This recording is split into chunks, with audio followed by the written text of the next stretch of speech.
হঠাৎ করে এই নদীতে বয়ে আসছে সোনা। কিন্তু কিভাবে? এই দুনিয়ায় এমন কিছু কিছু জিনিস বেরিয়ে আসে যা মানুষকে অবাক করে দেয়।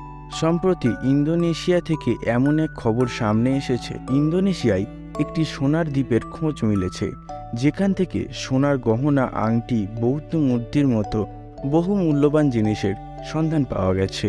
হ্যাঁ, এই সোনার দ্বীপ ইন্দোনেশিয়ার পেলেমগ্রাম প্রদেশের মুসি নদীর তীরে বহু বছর পর সন্ধান হয়েছে। শুধু তাই নয়, এখানে মানুষ খেকো ভয়ঙ্কর সাপেরও বসবাস। এখানকার আগ্নেয়গিরির অগ্নুৎপাত প্রাচীন ইতিহাসে ইন্দোনেশিয়া এই দ্বীপকে শ্রী বিজয়া শহর বলে ডাকা হতো। ইন্দোনেশিয়ার এই সোনার দ্বীপের ইতিহাস অনেক। এটিকে সেই সময় অত্যন্ত সমৃদ্ধ শহর বলা হতো। এটি বাণিজ্য ক্ষেত্রে বিশ্বের পূর্ব ও পশ্চিমা অঞ্চলগুলির একসাথে যুক্ত করত। এই দ্বীপ ইন্দোনেশিয়ার মুসি শহরে অবস্থিত।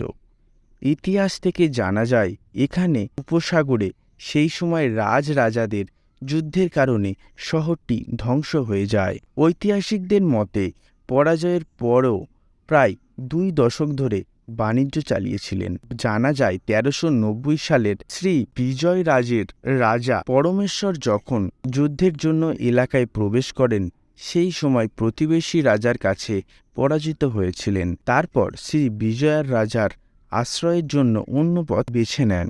ইতিহাসবিদদের দাবি, এই সাম্রাজ্য মুসি নদীর তলদেশে তলিয়ে গিয়েছিল। এখন ওই সাম্রাজ্যের মূল্যবান অলংকার পাওয়ার খবর প্রায়ই শোনা যাচ্ছে। ডুবুরিরা নদীর তলদেশ থেকে ক্রমাগত সোনার অলংকার, সামরিক পাত্র, মন্দিরের ঘণ্টা, সোনার মুদ্রা, বিভিন্ন মূল্যবান জিনিসের সন্ধান পাচ্ছে। তো বন্ধুরা, এই ছিল আজকের ভিডিওটি কেমন লাগলো কমেন্টে অবশ্যই জানাবেন। আর যদি ভালো লেগে থাকে তাহলে চ্যানেলটিকে একবার সাবস্ক্রাইব করে রাখবেন।